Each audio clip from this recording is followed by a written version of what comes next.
Oke, assalamualaikum warahmatullahi wabarakatuh, teman-teman. Selamat datang kembali di channel saya Burhanmologi dan ini hari Minggu untuk series Behind the Story ya. Ini saya pokoknya hari Minggu itu cuman sesi curhat saya. Entah ada ilmunya, bahkan entah memotivasi atau malah bikin jenengan pesimis atau entah itu saya nggak terlalu mementingkan hal itu. Intinya ini adalah kesempatan saya untuk curhat ya, untuk curhat keresahan saya, apa yang saya jalanin minggu ini, atau saya mau cerita masalah saya, terserah saya, yang penting saya punya tempat untuk curhat, terserah mau nonton apa enggak apa-apa ya, karena emang hari Minggu ini ya anggap aja hari libur, seriesnya adalah cuman Behind the Story. Oke, untuk yang pertama mengawalinya ini saya pengen the story ini itu uh, perjalanan hidup. Asik ya, perjalanan hidup teman-teman, perjalanan hidup. Saya mau cerita ini sampai series berapa saya ya kan? Perjalanan hidup Burhanmologi. Wah, asik sekali ya. Nah, teman-teman, mungkin di sini masih ada yang follower saya masih baru dan lain sebagainya gitu kan. Saya akan cerita benar-benar dari awal gitu ya supaya nanti seriesnya bisa lama sebelum saya ganti topik yang lain gitu kan. Karena memang saya tidak punya teman untuk curhat ya. Punya teman untuk curhat ya dengan nonton video ini sekaligus saya untuk curhat aja gitu ya.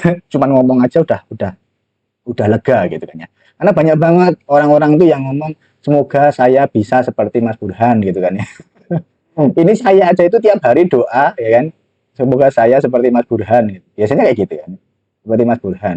Saya aja tiap hari doa itu supaya orang-orang itu nggak susah kayak saya. Saya itu susah banget teman-teman beneran. Awal mula itu susah banget. Jadi saya itu lahir di keluarga yang awalnya sederhana ya. Awalnya sederhana. Maksudnya ya masuk kategori ada penghasilan meskipun kurang dikit gitu ya. Masih lengkap dulu itu. Ada ayah, ya kan, ada ibu, dan kita itu tiga bersaudara, ya kan, tiga bersaudara. Jadi ada kakak, dan ada kakak, saya sama adik. Ya, adik ini cowok, ini cewek, ya cowok, cewek. Dulu ayah saya itu tukang, no. Apa ya kalau bahasa Indonesia tukang ya? Tukang. Ayah saya itu kerjanya tukang, tukang. Ya, tukang. Kalau ibu itu dulu pas masih masih ada ya, pas masih ada itu ibu itu kerjanya ya apapun gitu kan ya. Ya intinya kadang-kadang ya jualan dan lain sebagainya.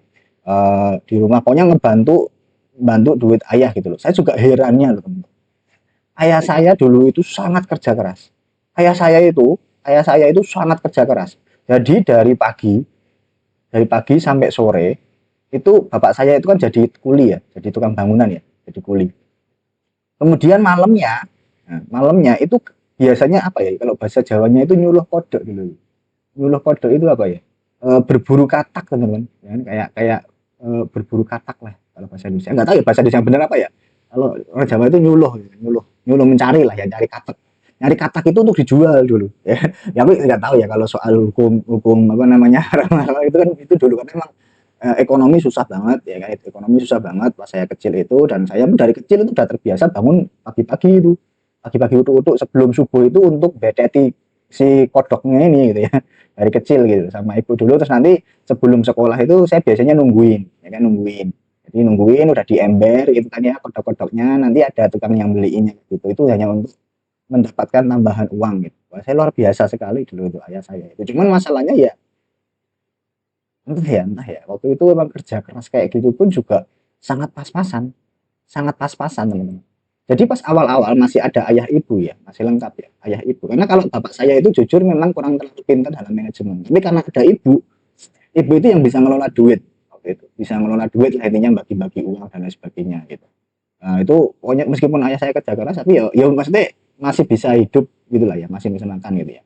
Dan sebagai gambaran itu orang terkaya, orang terkaya di desa saya itu, orang terkaya di desa saya itu PNS guru teman-teman, PNS guru. Bayangan ya, jadi gajinya berapa sih? Ya kan? Gaji berapa? Dan itu udah orang terkaya. Memang desa saya memang desa yang cukup cukup cukup agak pinggiran gitu ya. Jadi memang yang kayak di kota gitu bayangannya gitu ya. Memang desa banget gitu kayak desa kuduk banget gitu. Nah masalahnya muncul itu ketika ibu saya meninggal. Saya SMP, SMP ya. Saya SMP, ibu saya itu sakit. Ibu saya sakit. Ibu saya sakit. Terus akhirnya semua semua apa yang kita punya itu dijual semua untuk ngobatin ibu, tapi apa namanya ya, qadarullah ibu saya itu akhirnya pas saya SMP itu meninggal. Nah ini letak titik apa ya, murat maritnya keluarga itu di sini dalam sisi ekonomi gitu ya. Jadi ayah cuman kerja mungkin karena kurang kurang bisa mengelola anak tiga, ya kita banyak hidup dari kekurangan gitu ya. Intinya kurang-kurang lah ya, ngepres banget lah, sangat lebih ngepres sekali kalau kayak gini ya. Bahkan saya pas SMA mau masuk SMA itu untuk sekolahnya itu dibantu sama Pak D. Saya dibantu sama Pak D saya. Dibantu sama Pak D untuk sekolah SMA-nya itu. Jadi kalau lagi bayar gitu, saya datang ke rumah Pak D itu kadang-kadang memang minta uang untuk bayar sekolah kayak gitu kan ya. Dan jarang sekali saya disanguni, jarang sekali dapat uang saku itu enggak ada. Dan saya kerja SMA itu. Saya udah kerja dari SMA. Jadi kerjanya itu kalau pas hari biasa, hari sekolah gitu, hari biasa itu saya ngajar pramuka. Saya ngajar pramuka lumayan ini buat uang jajan ya kan. Karena kan ketika kalau dulu kan saya dapat beasiswa sebenarnya, tapi kan SMA saya itu SMA swasta. SMA saya itu SMA swasta, jadi pada saat ujian itu ada bayar lagi apa kayak gitu. Kadang kalau yang besar gitu saya nggak cukup. Tapi kalau cuman untuk bayar yang kecil-kecil gitu, kadang uang dari saya ngajar pramuka. Terus kalau yang hari libur itu biasanya saya ikut bapak laden. Apa ya? Kenek. Laden tukang lah, kenek tukang gitu. Asisten ya, bahasa kerennya asisten tukang ya. Itu asisten bapak. Kadang ikut saya. Dan itu sama sekalian kita buruh sawah waktu itu. Buruh sawah, buruh sawah, buruh sawah. Jadi kita nggak punya sawah, tadi kita kayak nggarap ke sawahnya orang gitu. Waktu itu kalau nggak salah bagi hasilnya itu 30-70 kalau nggak salah. Jadi kita tenaga kerjanya itu dapat 30% dari hasil panen, tapi nggak banyak. Berapa sih ya waktu itu? Nah, di titik ini ya kan, ya masih masih anu lah, masih agak-agak mending gitu lah. Nah, masalah muncul itu adalah ketika saya kelas 3 SMA, STM sebenarnya. Saya STM. SMK ya, SMP SMK. 3 STM, ayah saya itu jatuh. Saya jatuh. Jatuh, kemudian kakinya patah. Kakinya patah. Wah, ini udah apa namanya? Titik terberat ini. Karena pas kondisi ini aja, kondisi yang di sini itu tuh kayak kerja kerja hari ini ya untuk mingguan ya kalau dulu ya. Kerja minggu ini ya untuk makan minggu ini gitu ya. Untuk makan minggu ini gitu. Kerja minggu ini untuk makan minggu ini. Ayah saya jatuh kakinya patah nggak bisa kerja. Wah itu udah udah puyeng banget gitu ya, puyeng banget gitu. Nah kakak saya kan karena mungkin berat ya ngidupinnya, kakak saya itu nunut, nah, nunut di tempatnya Pak D, kakak ya kan, kakak. Nah saya ini tinggal di rumah, tinggal saya sama adik gitu ya, tinggal saya sama adik. Kalau kakak dibantu hidupnya sama Pak D. Nah ketika ayah saya jatuh ini kan jadi fakir teman-teman, keluarga saya itu fakir. Kalau di sini mah masih masih tambal sulam ya, miskin ya, masih masih ada penghasilan meskipun kurang gitu, jadi masih tambal sulam. Tapi ketika ini saya kelas 3 SMK itu, wah itu benar-benar fakir, nggak ada penghasilan, nggak ada penghasilan, nggak ada penghasilan. Nah, ini sampai saya itu di titik ini itu saya itu tiap tiap apa namanya Idul Fitri itu kita dapat komanan zakat fitrah, zakat fitrah itu ya, zakat fitrah. Ya karena emang bener-bener nggak ada penghasilan, bapak saya kakinya patah, nggak ada yang kerja, terus hidupnya dari mana? Cuma dari amplop, amplop orang pilih, amplop yang orang jenguk, tapi kan terbatas ya, mau utang, udah utang. Nah, saya itu masih ingat betul ya, dulu itu saya itu yang diminta bapak ya, diminta bapak saya itu untuk muter-muter cari pinjaman, muter-muter cari pinjaman kemana-mana, gitu. Saudara-saudara biasanya. Ya mungkin karena waktu itu emang susah banget, jadi saudara-saudara masih adalah yang peduli masih mau ngasih pinjaman gitu. Jadi ini di titik waktu itu berat banget gitu ya. Itu pas saya SMK itu. Nah untungnya apesnya lagi itu pas saya lulus, ya, pas saya lulus itu saya kecelakaan. Waktu itu mau ngambil rabok, apa ya rabok itu, rabok tapi dari abu loh, abu, abu, abu, abu itu apa ya? Sisa bakar itu loh, abu sisa bakar. Itu mau ngambil rabok eh, habis lulusan gitu, habis lulusan. Karena waktu itu kan saya lulusan terbaik, saya lulusan terbaik di SMK saya. Terus habis lulusan pulang itu sorenya itu sorenya itu saya disuruh ambil rabok itu nanti untuk disebar ke sawah kan. Ambil abu gitu. Saya mah kecelakaan dan saya masuk rumah sakit. Saya nggak tahu itu ceritanya gimana. Wah, pokoknya itu udah berat banget. Nah, kondisi saya lagi pemulihan karena saya gagal otak waktu itu. Pemulihan ya, gagal otak stadium C atau lupa saya. Pemulihan. Nah, saya cari kerja. Posisinya itu saya cari kerja. Cari kerja, daftar-daftar lah ya di pabrik-pabrik kayak gitu. Cari kerja biasa lah lulusan SMK gitu kan. Dan itu dulu cari kerjanya jauh. Pendaftarannya itu PP dari Klaten ke Solotigo. Klaten ke Solo. Ya kalau sekarang sih nggak jauh ya. Tapi kalau dulu untuk anak SMK yang nggak punya duit bahkan kita bensin aja mikirnya bingung banget ya. Klaten Solotigo itu untuk bolak-balik saya daftar kerja waktu itu. Ya, keterima lah saya di sebuah pabrik gitu kan. Kerja sebuah pabrik, saya bagian ngelas. Wah, saya itu jago ngelas ya. Kelas apa namanya? Kelas welding istilahnya. Welding. Pertama kali ini saya lulus SMK itu pekerjaan saya itu welding. Welding. Ya kan welding di Jakarta ya. Welding di Jakarta. Ini selama 2 tahun. Selama 2 tahun. Nah, ini mending nih bisa nyicil utang, ya kan? Bisa nyicil utang, bisa sedikit nabung, kan? Ya, sedikit nabung dulu itu. Cuman masalahnya dulu kayak kita kena tipu gitu ya, kena tipu. Jadi eh, kakak saya kan juga udah kerja, kakak saya udah kerja. Waktu pertama kali itu kerjanya di bengkel elektronik kayak gitu, bengkel elektronik. Terus saya kerja di Jakarta ini, saya diajakin diajakin ada kenalan gitu untuk ikut berlayar. Tapi awal-awal kan masih gajinya masih kecil banget. Nah, kakak saya pun juga nabung gitu. Dan dikumpulin di rumah semua kena ketipu malah duitnya hilang semua waktu. Hilang semua. Terus itu tahun 2000 lulusan tahun 2017 sampai 2017 sampai 2019. Saya kerja. 2019 akhirnya saya pulang. Saya pulang kemudian sama bapak itu dulu di rumah karena bapak saya eh, meskipun udah sembuh itu tapi kakinya masih tikluk-tikluk. Jadi kalau jalan nggak sempurna itu loh, jadi kayak pincang gitu. Ya kan? Oh, pincang bahasanya apa ya? Pincang ya. Ya memang pincang memang apa bahasanya ini? Pincang gitu ya, cacat ya. Pokoknya cacat. Jadi bapak saya udah nggak bisa nukang di luar lagi. Susah lah untuk ya bisa tapi susah karena kan kakinya udah gedeblak-gedeblek kayak gitu buat jalan. Nah, akhirnya saya bikin waktu itu bikin kayak kerajinan kayu gitu. Kerajinan kayu. Kerajinan kayu dari ranting-ranting gitu. Ya, ranting-ranting bikin lampu, bikin apa gitu. Nanti kita store ke ada di daerah Jogja itu dulu itu pabrik yang menampung kayak gitu ya kan hiasan-hiasan kayak gitu ya cuman dan saya ingat betul karena saya kan yang dulu ngelola laporan keuangannya gitu ya.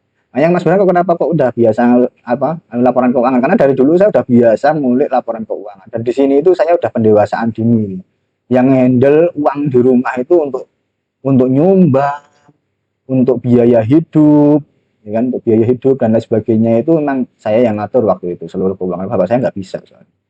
Udah waktu itu penghasilan saya sama bapak saya plus bapak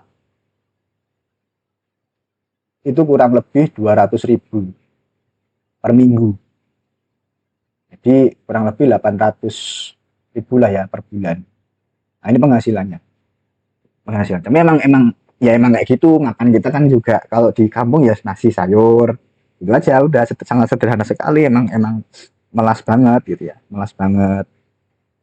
Nah, terus 2019 selama 2017 2018 2018 2018 terus kemudian tahun 2019 sampai sekitar setahunan lah ya sampai 2010 itu pokoknya saya di rumah sama bapak itu ya nggak bisa nabung ini nggak ada sisa teman-teman nggak ada sisa nggak ada sisa jadi emang cukup untuk hanya cukup untuk hidup aja udah bisa makan aja kalau makanya tingkat dasarnya orang itu beda-beda ya. Tingkat dasarnya orang itu beda-beda. Kalau itu saya dulu biasa kayak gini teman-teman bongkar kayu satu truk bongkar muat kayak gitu. Capek banget. Padahal saya kerja itu dari bangun tidur. Dari pagi banget. Dari jam 6 pagi. Dari jam 6 pagi itu sampai maghrib nanti biasanya. Baru istirahat. Baru istirahat. Dan itu pun nggak istirahat gitu. Paling apa pas siang gitu ya mau sholat makan terus kerja lagi kayak gitu. Sore sholat, nah, ini maghrib mandi, udah badan udah rasanya nggak karu-karuan, karena kerjanya kerja fisik ya, ini masih SMK ya, kerjanya kerja fisik, karena nggak ada tabungan, nggak ada apa, terus akhirnya nah, muncullah ini kita bertiga ini, kakak, saya, sama adik gitu ya, kita mulai mulai inisiasi, kakak sebenarnya menginisiasi, kakak itu menginisiasi, inisiasi, ini kalau kita kayak gini terus, keluarga kita gini-gini aja gitu, keluarganya cuman gini-gini aja, nggak ada perubahan, nggak ada apa kayak gitu. Karena waktu itu saya itu akademisinya agak bagus teman-teman, akademisinya agak bagus. Jadi saya itu nilai akademiknya cukup lumayan. Pas SD itu saya itu lulusan terbaik di Klaten. Saya lulusan terbaik di kota saya ya, Klaten. Kemudian SMP saya nakal ini, nakal. Ya penting ya ini lulus aja, nggak ada predikat apa-apa ini lulus aja. Kemudian SMK saya juga lulusan terbaik, saya lulusan terbaik. Jadi emang meskipun nggak gitu emang akademik akademik saya emang agak-agak lumayan dulu ya, agak-agak lumayan. Terus akhirnya kayak kakak inisiasi, nah, ini kakak saya itu inisiasi, wayo ini harus apa namanya merubah. Terus akhirnya kalau kakak tetap kerja, kakak tetap kerja itu tetap kerja meskipun masih gaji kecil ya. Nah ini adik-adiknya ini saya sama adik saya itu kuliah. Nah ini suruh kuliah, kuliah gimana pun caranya, ya kan? Jadi kita kayak ya dibantu kakak, ya saya sendiri. Kalau bapak nggak bisa, bapak itu nggak bisa bantu waktu itu. Jadi adik saya sama saya itu pokoknya kuliah. Wah itu benar-benar apa ya, fase ter anu lah, terberat lah itu ya S1 saya itu pas kuliah S1 itu harus sambil usaha yang tadi ya, usaha kayu itu ya, meskipun hasilnya cuma 200.000 itu. Kemudian saya juga harus sambil kuliah, kemudian masih harus bertahan hidup. Bingung saya itu bertahan hidup beneran itu, bertahan hidup kayak itu, bertahan hidup, bingung beneran. Bingungnya kayak kita tuh, aku saat satu itu udah bingungnya itu bukan masalah bingung pelajaran, tapi udah bingung kayak ini duit dari mana gitu kan ya. Saya itu kadang ngekos aja, ngontrak aja, kalau ada uang bisa ngekos, kalau enggak ya harus bolak-balik Klaten Jogja gitu. Adik saya juga sama, saya pun nggak bisa mikirin adik saya gimana gitu, ya kan. Waktu itu kan kakak juga bantu-bantu, pokoknya saya juga cari uang. Saya dulu cari uangnya itu pas S1 itu dari ini asisten dosen ya, dari asisten dosen dan joki skripsi dulu itu, joki skripsi. Jadi joki-joki ya gitu, apapun pokoknya, sama yang ini, yang usaha ini gitu ya. Tapi itu kan dibagi-bagi, job saya dulu itu ya selain untuk saya hidup, juga untuk keluarga hidup gitu. Kalau adik saya emang mikirin gimana biar adik saya hidup aja udah. Adik saya itu dulu tuh kalau nggak salah jualan ya, jualan apapun kayak cilok, batagor kayak gitu, batagor kayak gitu. Adik saya sambil kuliah itu jualan cilok, batagor. Pokoknya ya singkat cerita, alhamdulillahnya itu bisa lulus lah ya, bisa lulus S1 itu. Saya kan masuk 2010, saya lulus 2013 akhir ya, 13 akhir. Saya judisium tuh Desember kalau lupa loh. Tapi tetap 2010 2013. Kalau nggak salah itu ya 2010 sampai 2013. Terus saya kerja. Waktu itu lumayan. Nilai saya IPK juga lumayan. Saya S1 itu IPK-nya 3,82. Nah, itu waktu itu lulusan tertingginya itu nomor satunya itu 3,84, nomor duanya itu 3,83, nomor tiganya itu 3,82 ya nilai saya. Nah, ini cowok, ini cewek, ini cowok saya gitu ya. Saya memang suka sama ini. Nah, ini yang jadi istri saya ini. Ini jadi istri saya sekarang. Nah, yang lulusan di atas saya itu istri saya yang sekarang gitu. Kemudian saya sama istri itu kerja jadi programmer dulu. Jadi programmer, programmer. Ya, jadi programmer junior lah ya, junior di Jakarta. Wah ini udah hidupnya sudah mulai apa namanya ya, mulai enak lah ya, mulai enak ya. Usaha ini udah dikerjain sama bapak, kakak saya juga udah mulai ada peningkatan karir, gajinya udah lumayan. Adik saya juga lulus S1 tuh langsung lanjut S2. Lanjut S2. Kalau saya kerja dulu jadi programmer karena saya dulu lulusnya kecepatan. Lulusnya kecepatan. Jadi S1 saya itu cuman selesai 6 semester dulu itu. S1 itu cuman selesai 6 semester. Jadi 3 tahun. Itu udah selesai. Cuman masalahnya harus tetap nunggu semester 7 untuk wisuda. Ya, untuk wisuda. Nah, makanya saya kerja dulu. Saya kerja dulu waktu itu sekitar 6 bulanan ya, jadi junior programmer di Jakarta ya. Junior programmer di Jakarta.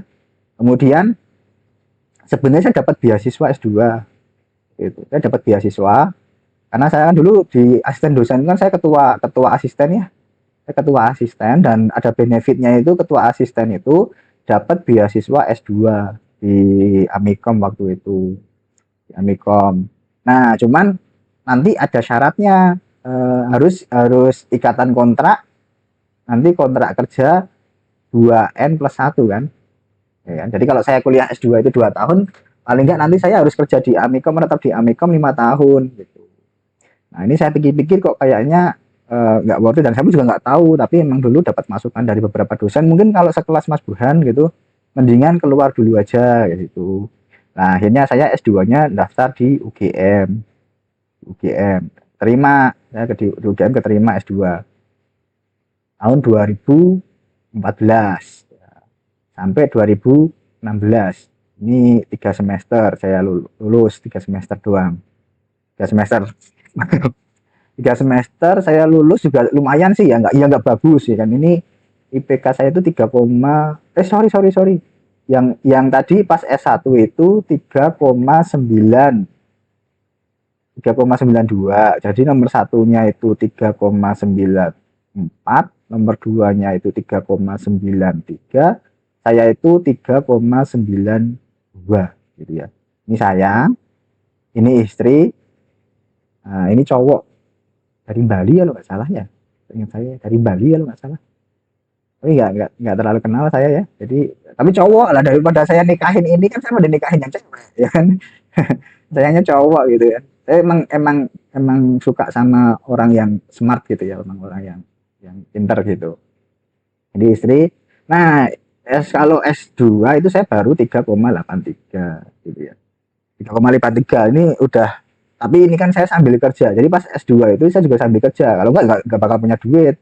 saya sambil kerja jadi programmer tapi udah di Jogja jadi programmer udah di Jogja dan gajinya udah lumayan ini udah lumayan gajinya udah sangat lumayan lah udah hidup enak lah pokoknya udah hidup enak nah sayangnya ketika sudah mulai enak adik saya juga udah lulus S2 saya juga nggak tahu entah gimana caranya dia hidup ya dia jualan apa kayak gitu pokoknya wes apa kita emang udah dari itu udah terbiasa untuk ya caranya bertahan hidup gitu ya pas saya S2 saya kerja jadi programmer itu berarti lulus 2016 pas tepat sebelum wisuda tepat sebelum wisuda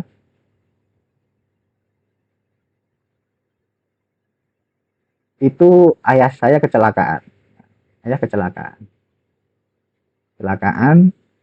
meninggal wah ini saya masih ingat betul dulu itu kalau nggak salah bahkan yudisium saya itu dibantuin teman saya waktu itu karena masih masih di rumah kan saya masih ngurusin ayah saya jadi pas lagi kayak ngurusin berkas-berkas itu loh berkas-berkas kita mau lulusan kayak gitu loh tepat-tepatnya saya lupa pokoknya intinya pada saat ngurus-ngurus berkas untuk kelulusan itu dibantu sama teman karena saya ngurusin ayah saya yang meninggal di rumah udah terus wisuda udah nggak ada ayah sama ibu udah nggak ada ini ayah sama ibu udah nggak ada cuman adik saya itu sudah S2 duluan sudah lulus duluan jadi belum ding belum S1-nya yang sudah wisuda duluan jadi S2-nya itu kayaknya lulusnya saya duluan tapi memang adik saya nggak wisuda sih ya karena emang nggak ada duit jadi nggak bisa bayar wisuda kasihan banget adik saya pun juga nggak bisa bantu karena emang juga nggak ada duit gitu jadi sampai adik saya itu nggak bisa bayar wisuda gitu. Jadi adik saya tidak ikut wisuda setahu saya yang maksudnya yang pesta balik-balik itunya itu loh. Adik saya sampai nggak ikut. Yang penting dia yudisium aja lulus, punya ijazah gitu. Jadi saya udah nggak ada nih, ayah ibu tahun 2016 udah nggak ada. Sayang, ya ini padahal anak kakak saya yang nomor satu, ya, ini sudah kerja enak, udah kerja enak lah, ya, dengan penghasilan yang lumayan lah, oke lah ya, daripada kan hidup dulu. Saya waktu itu sudah lulus S2, kerja hampir lulus S2 lah ya, udah hampir lulus S2, kemudian kerja jadi programmer, kemudian lagi proses daftar dosen. Dosen. Kemudian adik saya itu juga udah lulus S2, itu juga daftar dosen. Jadi dosen. Jadi pas ketika anak-anaknya lagi mentas ya kasarannya itu malah orang tua saya nggak ada. Ya, wah itu benar-benar kayak kita kan pengen pengen membanggakan ya kadang-kadang ya. Ingin membanggakan orang tua gitu. Cuman kita nggak tahu perjalanan itu gimana gitu ya. Perjalanan itu gimana intinya uh, bersyukurlah teman-teman ya yang pokoknya yang hidupnya udah berkecukupan. Saya itu bener ini aja ceritanya cuma cerita disingkat-singkat. Aslinya ya Allah pengen nangis dulu itu. Nangis bukan pengen nangis lagi. Saya tuh S1 tuh pengen nangis teman. Pengen nangis karena capek, karena pikiran banyak gitu. Pas S1. Saya tuh setiap hari ya pas S1 itu dari jam pagi ya jam 7 sampai jam 5 sore itu pasti di kampus. Jadi kuliah di sela-sela saya nggak ada kuliah itu pasti asisten dosen, pasti ngasisten deh, asisten dosen praktikum gitu. Pasti saya ngasisten dosen praktikum. Setelah itu terus ya gitu untuk demi dapat ya dapat duit waktu itu untuk hidup gitu. Dan itu aja pas-pasan. Saya itu dari S1 itu dibantu sama istri. Nah, dibantu sama istri waktu itu. Di akhir-akhir itu dibantu sama istri ya. Jadi istri ini juga orang susah. Dia juga orang susah. Akhirnya kita itu urunan 200.000, 200.000, 200.000 gitu. Nah, ini dulu bukan belum istri ya, dulu belum istri. Itu dia masak. Dia masak terus bagi dua itu untuk saya sama dia gitu. Jadi cukup duitnya 400.000 itu untuk sebulan. Untuk sebulan masak. Bahkan dulu itu ini apa namanya saya kebantu banget. Pokoknya istri saya itu penyelamat saya itu pas saya S1 itu. Karena sebelum itu benar saya untuk makan aja susah. Saya loh, ya Allah, saya bawa beras dari rumah itu ribut, ribut sama adik, ribut sama adik saya. Ribut saya sama adik saya. Jadi pas saya bawa beras dari rumah, karena waktu itu kan kita iuran gitu. Jadi kakak, saya gitu. Terus sama adik juga iuran. Saya lupa dulu nominalnya berapa. Terus ya pokoknya buat belanja rumah itu. Ya saya itu bawa beras dari rumah karena saya bingung mau makan apa di Jogja. Ya kan saya itu sehari itu demi Allah ya teman-teman, demi Allah. Saya dulu itu sebelum kenal istri itu budget makan saya itu satu hari itu cuman 3.000, 3.000. Beras dari rumah 3.000 itu yang 1.000 itu beli sayur itu dapat sedikit tapi tak bagi dua, sedikit tapi dibagi dua, ya, bagi dua untuk pagi sama malam itu sore lah sebenarnya, paginya agak siang, sore malamnya agak sore itu jadi makannya kan memang 2 kali. Yang 2.000 itu untuk tempe dapat 4 dulu itu, ini bagi dua, paginya tempe dua, malamnya tempe dua, udah tiap hari kayak gitu makanya. Berasnya bawa dari rumah tapi ribut, akhirnya ribut sama adik gitu. Ribut sama adik ya akhirnya ya sudahlah, rumah kurang soalnya ketika saya bawa beras dari rumah itu rumah kekurangan beras sampai kondisinya kayak gitu. Jadi itu udah kuliah loh, jadi emang kita sambil bingung dan saya kosnya pun cuma nunut. Kosnya itu saya nunut ya, kosnya itu nunut. Nunut itu apa ya, nunut itu numpang gitu, numpang tapi saya ngasih uang berapa gitu semampu saya gitu, numpang ke kosan temen.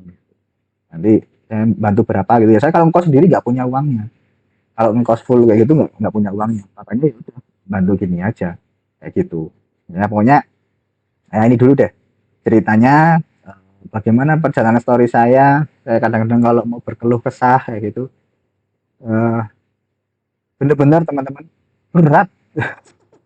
Makanya saya tuh betul tuh ya, dan kesimpulannya itu apa ya, beneran susah jadi orang susah, beneran susah jadi orang susah. Saya nggak memotivasi ya, Emang saya menjalani, beneran susah teman-teman, beneran susah banget di kondisi itu. Makanya teman-teman jangan sampai nanti anak-anaknya jadi hidup jadi orang susah gitu ya. Kita berjuang itu aja yang diambil. Pokoknya berjuang aja apapun. Kalau kita sudah punya goals pengen ngerubah taraf ekonomi keluarga, yang itu yang kita kerja. Alhamdulillah di titik ini kakak saya sama adik itu wes bisa dibilang kaya sih enggak ya kita ya. Mungkin cukup lah, berkecukupan. Alhamdulillah kita sampai di titik kita yang bisa hidup berkecukupan. Jadi bisa merubah yang dulu lah, yang dulu serba kekurangan, serba kesusahan, itu semuanya berubah. Ya dengan apa? Dengan kerja keras dan prihatin, teman. Dengan kerja keras dan prihatin. Prihatin beneran. Prihatin. Bingung saya itu dulu itu kadang-kadang. Kadang-kadang kalau kita flashback ya, memang kalau kita ini bukan apa bualan from zero to hero gitu ya. Ini emang apa adanya. Saya cerita apa adanya, nggak ada yang saya lebih-lebihkan, nggak ada yang saya kurang-kurangi. Emang apa adanya. Ini memang berat, jujur li, kalau ngerintis kayak gitu dan lain sebagainya. Cuman ketika kita itu nanti nemu jalannya, insya Allah juga bisa gitu ya. Ini cerita saya sampai lulus S2. Nah, nanti selanjutnya kita eh, akan bahas progres ya nanti sampai bagaimana saya itu eh, meniti karir ya setelah saya lulus S2 itu nanti di video selanjutnya. Oke gitu ya, semoga teman-teman masih mau jadi pendengar setia saya ya. Karena saya nggak bisa curhat kemana-mana teman-teman, nggak bisa curhat kemana-mana. Kayak gini aja kayak orang pedok ya. Nggak tahu, lega aja gitu kan ya, lega aja. Apakah butuh pengakuan? Ya emang senang saya diakui, emang ini jalan saya gitu ya. Biar orang-orang juga tahu ternyata eh, untuk mencapai kayak gini itu nggak mudah. Orang-orang lihatnya aja udah enak, udah enak, udah enak. Wah, prosesnya berdarah-darahnya itu masya Allah ya. Darah-darahnya itu dulu masya Allah banget gitu ya. Dan ini semoga sedikit nggak tahu ya, kayaknya nggak ada yang bisa diambil kesimpulannya ya. Intinya cuman di situ ada cerita eh, sebuah tujuan yang pengen dicapai aja dari kakak saya dan adik itu. Jadi kita bertiga itu memang ada tujuan mau rubah, kita udah komitmen, kita punya goals, punya target sesuatu, udah kita pokoknya maksimalin di sana. Entah badan mau secapek apa, mau sepusing apa, mau ribut kayak apa, ya kita sengkuyung bersama-sama. Dan saya tentunya sangat berterima kasih sama kakak saya yang menginisiasi adik-adiknya bisa sampai kuliah dan ketemu jalan ini. Mungkin ya, mungkin kalau kakak saya yang nggak memulai inisiasi, ayo adik-adiknya kalian harus kuliah supaya nggak susah terus kayak gini gitu ya. Mungkin nggak mungkin saya nggak jadi kayak gini gitu ya. Mungkin saya nggak jadi di titik yang ini. Mungkin saya masih masih nukang, mungkin saya jadi tukang kayu atau masih di sawah atau kerja ikut pabrik yang lain sampai di titik ini yang bahkan omongan saya pun didengar banyak orang kayak gitu, diikutin banyak orang, dan ini hanya anak-anak tukang kayak gitu. Jadi semoga bisa jadi pelajaran, ada lah rakitan sedikit apa yang bisa diambil dari di sana itu, tapi apa saya juga nggak tahu ya. Kesimpulannya memang susah jadi orang susah beneran ya kan. Saya nggak melebih-lebihkan, waktu saya hidup susah itu beneran susah, beneran berat. Jadi jenengan kalau sekarang merasa berat, banyak temennya, banyak temennya. Oke, gitu ya teman-teman untuk video curhat kali ini. Terima kasih sudah jadi pendengar saya, dan seperti biasa untuk menutup video tidak ada kata terlambat untuk belajar. Sampai jumpa di video selanjutnya.